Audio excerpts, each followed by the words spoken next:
Arnold Schwarzenegger, bonsoir. Good evening. Bonsoir à vous. Vous êtes familier au monde entier, jusqu'au moindre village au fin fond de l'Afrique ou de l'Asie.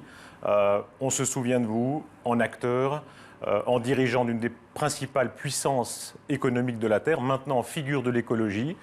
Arnold Schwarzenegger, en 2012, dans quel état d'esprit vous êtes? Well, I feel great about that. Eh bien, je suis tout à fait positif.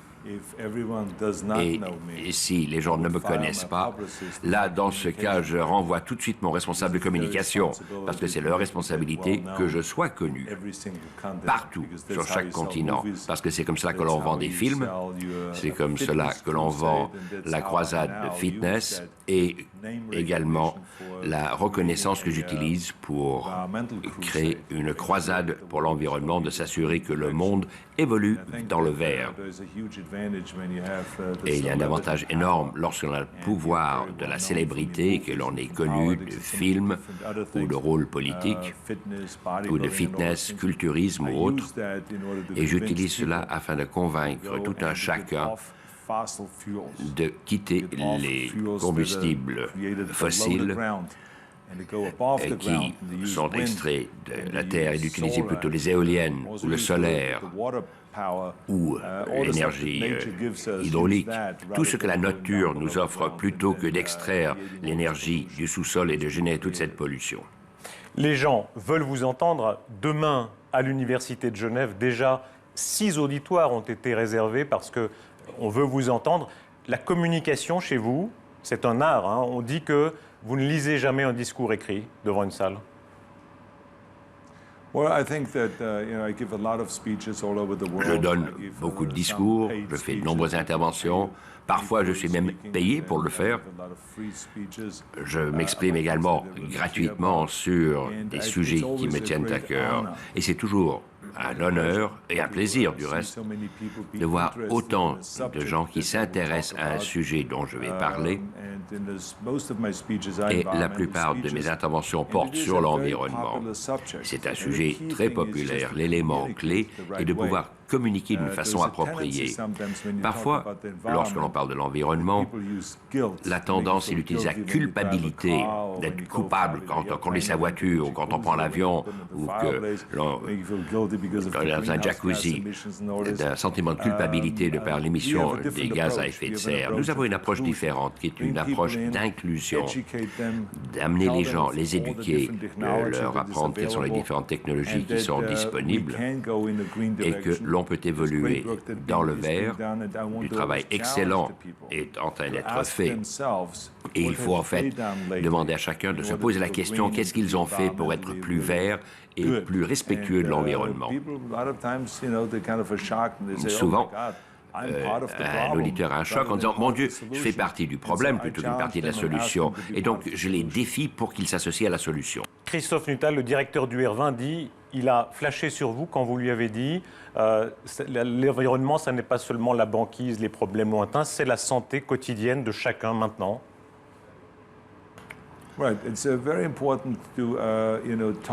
Il est important de parler aux gens de choses qui les intéressent. C'est un non-sens que l'on parle de la fonte de la calotte glaciaire, parce que beaucoup de personnes s'en fichent éperdument, ou même qui n'y croient pas ou ne sont même pas d'accord avec le changement climatique. Et ce ne doit pas être le seul argument. À mon avis, il faut passer au vert parce que cela crée plus d'emplois. Deuxièmement, cela est plus sain. Le nombre de personnes qui meurent chaque jour, tout au long de l'année, à cause de la pollution, de l'eau polluée, du sol pollué, de l'air pollué, est absolument effrayant. Et c'est de cela dont il faut parler. Le nombre de personnes qui sont malades à cause de la pollution. Également de parler de la sécurité nationale. C'est un non-sens de penser ce qui passe maintenant en Iran, qui ne livre plus de pétrole en Europe. On ne veut pas être pris en otage de cette façon, d'être aussi vulnérable. Alors, générons d'autres formes d'énergie et agissons correctement et ayons des solutions de remplacement pour que l'on ne se fonde plus sur du pétrole de l'étranger ou du Moyen-Orient.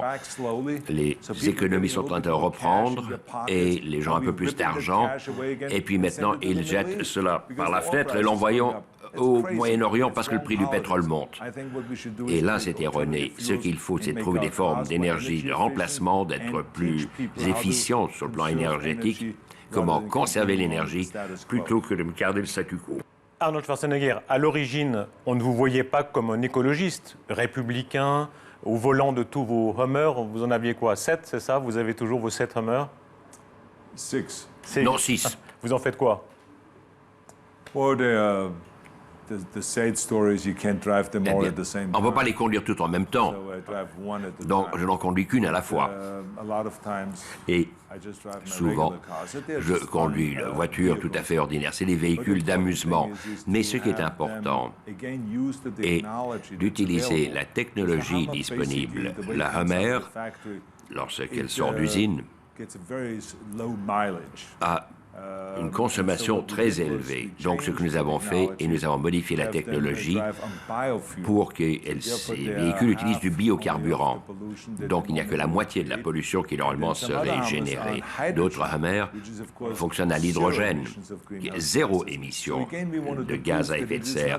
Donc, cela permet de démontrer que ce n'est pas le Hummer qui génère les gaz à effet de serre, c'est la technologie qui est à l'intérieur de la voiture, la vieille technologie qui génère cette pollution. Votre vie montre une très grande volonté. Quand vous avez commencé le culturisme, je crois que vous aviez 14 ans, c'était pas du narcissisme, on sent que c'était une volonté de maîtriser votre destin. Ça peut compter dans le combat maintenant? Well, look, I was, when I was 14 years old, I wanted to be Lorsque a j'avais bodybuilding 14 ans, je voulais être un champion du monde de culturisme et de gagner autant de titres de Monsieur Univers, Monsieur Olympia, Monsieur Monde. But then when time went Et puis, on, avec le passage du temps, bodybuilding became much le more than culturisme a pris une signification différente. that I should not only J'ai eu live le for sentiment myself, que but non live seulement the entire sport. je devais faire ceci pour moi, mais pour tout le sport, qu'il était important pour chacun de faire de l'exercice, d'être en bonne santé. And it's kind of a preventive medicine Et that c'est gets une sick in médecine the first préventive place. qui évite de tomber malade. Et donc, j'ai entrepris une croisade de fitness, mais cela a pris des décennies. Et aujourd'hui, l'on voit des gymnases partout. Chaque hôtel où vous allez, je suis arrivé dans cet hôtel en disant un gymnase, mais bien sûr. Ils m'ont montré salle avec les machines, les poids, entraînement cardiovasculaire. Et chaque hôtel maintenant a un gymnase, chaque poste de police, chaque centre de pompiers, chaque université, chaque école secondaire, partout où vous allez. Et donc la croisade sur le fitness a remporté un succès plus que certain. Et ma nouvelle croisade maintenant, c'est l'environnement. De s'assurer que notre vision d'une énergie verte puisse devenir réalité. Arnold Schwarzenegger, donnez-nous un exemple de ce qui marche. Vous serez au Salon de l'Auto à Genève, par exemple, aujourd'hui. Le R20, c'est aussi utiliser le business pour l'écologie. Un exemple d'un business vert qui vraiment fonctionne, où on gagne de l'argent et où on est écologiste. Qu'est-ce que vous diriez? Well, I think that in all of this, you can make money Dans and tout be, ceci, l'on peut gagner de l'argent green. et être vert. If you think about the amount of jobs Si vous that pensez we've au created nombre in d'emplois qui ont California, été créés en Californie, nous avons créé 10 fois plus d'emplois en Californie dans le secteur vert que dans tout autre secteur. Pensez au nombre d'usines solaires qui sont en train d'être installées en Californie, des genres de voitures qui sont construites, qui génèrent de l'emploi, des voitures vertes. Souvenez-vous qu'en 2004, lorsqu'il y a eu le salon automobile de Los Angeles, nous avons introduit les voitures vertes. 8 ans plus tard, il y avait 50 voitures vertes. Le même est vrai ici à Genève. Lorsque nous allons dans le pavillon vert, jeudi, vous verrez 50 voitures différentes, un progrès énorme. Et donc, les constructeurs d'automobiles gagnent de l'argent avec ceci, et c'est également positif pour l'environnement. Donc, les deux peuvent coexister. Comme j'ai toujours dit en tant que gouverneur de Californie, nous allons protéger l'environnement, mais nous allons également stimuler l'économie. Et c'est exactement ce que nous avons fait. Votre organisation, le R20, c'est l'idée que les régions, la base, poussent vers l'écologie. On n'a pas forcément besoin des capitales, mais quand même, les capitales, c'est des alliés importants pour vous. Obama, c'est un allié pour vous? Le président Obama a été tout à fait positif en ce qui concerne l'environnement. Et du reste, une des décisions de réduction d'émissions était passé en Californie a maintenant adopté au niveau national par l'administration Obama. Donc, il a certainement été un allié important, mais une personne seule ne peut pas le faire. Il a besoin du Congrès. Et il y a encore de nombreuses discussions, comme partout dans le monde, où il y a un blocage et des débats partisans.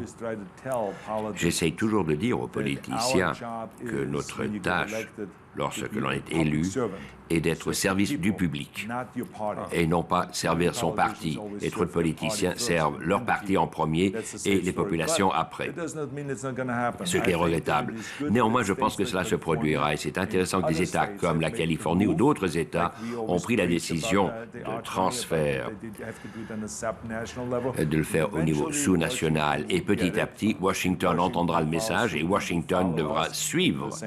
Et la même chose sera faite au niveau national. Ceux qui croient en vos idées se disent que l'idéal, ce serait que vous-même, vous soyez président. Alors, ce n'est pas possible en fonction des règles actuelles. Vous avez encore l'idée qu'un jour, ce serait un combat pour vous?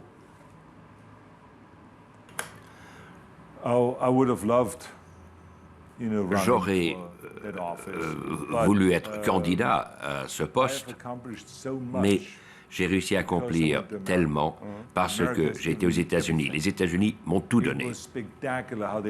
Absolument extraordinaire comme les bras se sont ouverts et comme ils reçus, m'ont adopté. Et donc je ne me plaindrai jamais de la seule chose que je ne peux pas faire.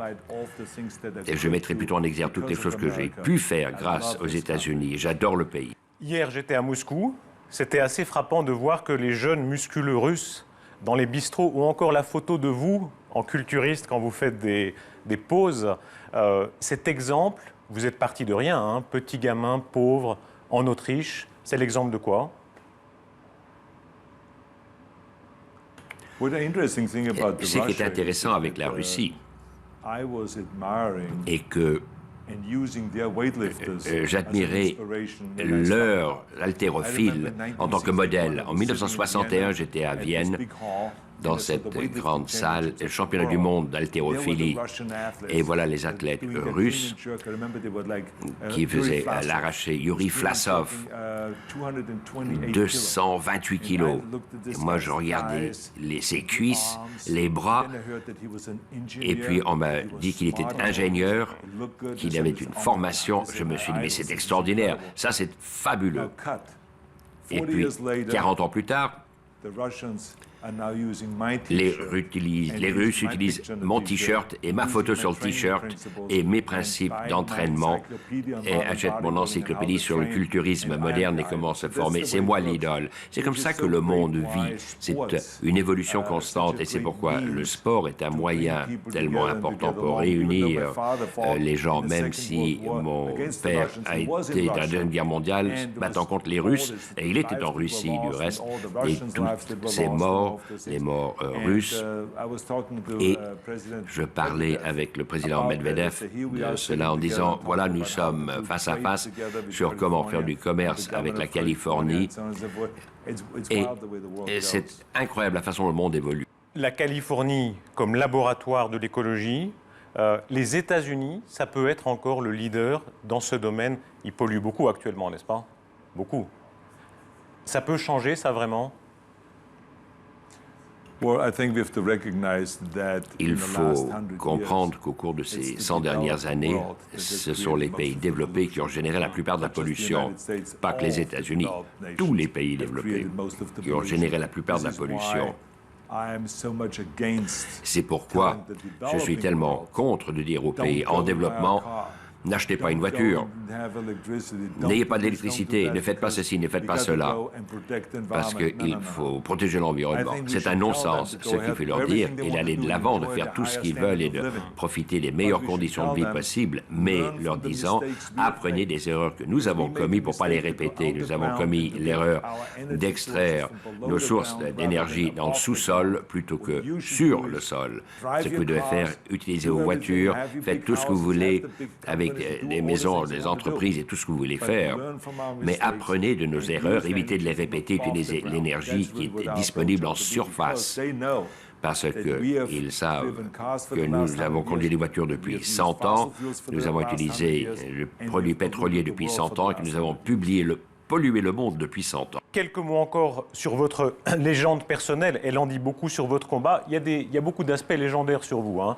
On dit que quand vous arriviez aux États-Unis, vous ne saviez même pas bien l'anglais, c'est vrai ça? Lorsque je suis arrivé aux États-Unis, je parlais un anglais d'école qui n'était pas suffisant pour lire le journal. Je devais souvent dire qu'est-ce que cela signifie, qu'est-ce que ceci signifie. Je n'arrivais pas toujours à comprendre ce qui était dit à la radio. Je vais toujours poser des questions. Et je ne comprenais pas toujours la télévision non plus, mais très rapidement, l'idée de l'immersion, d'apprendre une langue par l'immersion complète a été excellent et j'ai appris très rapidement. J'ai été à l'université, je me suis éduqué en anglais, mais mon anglais n'est pas encore parfait. Vous avez toujours un accent autrichien maintenant? Maintenant, je le fais volontairement parce que cela aide. Faites-le nous. C'est comment l'accent autrichien en anglais? En américain, c'est comment? Mais c'est une bonne combinaison d'autrichien et d'anglais, et puis de temps en temps peut-être une intonation suisse, et cela assure le succès. Dernier mot, nous sommes ici à l'Hôtel de la Paix. Par la fenêtre, on voit les Alpes, hein. C'est les mêmes Alpes qu'il y avait chez vous en Autriche. Il y a encore une fibre européenne chez vous? Tout à fait. J'adore l'Autriche. Dans mon cœur, j'ai toujours été autrichien, mais j'aime également beaucoup la Suisse. Comme je l'ai dit aux Suisses, c'est remarquable lorsqu'on a un pays comme la Suisse, que l'on peut à peine trouver une carte du monde et une influence tellement importante au niveau mondial. C'est vraiment remarquable. Et j'ai eu l'occasion de le dire lorsque j'étais à Kitzbühel il y a 2 mois. La Coupe Hanan, Didier Kusch qui a gagné la course. Non seulement il l'a gagné, ça devait être un Autrichien qui devait gagner. Mais il a battu le record de Franz Klammer et il l'a gagné 5 fois dans la descente. Et Franz 2 fois. Ce qui montre que même au niveau sportif, mais un tout petit pays, mais qui a un talent absolument extraordinaire. Et les connaissances, le savoir, le raisonnement et la réputation de l'artisanat suisse ou des montres suisses et Richard Mille, c'est des choses vraiment extraordinaires. J'adore être ici. Je suis très content que nous ayons notre siège ici pour le R20. Mais j'aimerais toujours l'Autriche et je rentre dans mon pays d'origine souvent. Et c'est excellent d'être aux États-Unis et en Europe. Vous parlez sur la RTS en français et dans le monde entier sur TV5 Monde. Quelques mots en français. Arnold Schwarzenegger, vous dites quelques mots. Non. Oh, Non. Non, c'est un mot déjà. Non. Là, il y a beaucoup de choses que je peux faire, mais ça, vraiment, je ne peux pas. Alors oui, vous dites oui quand même. Oui. Merci Arnold Schwarzenegger. Merci. Merci beaucoup. Merci beaucoup. Thank you.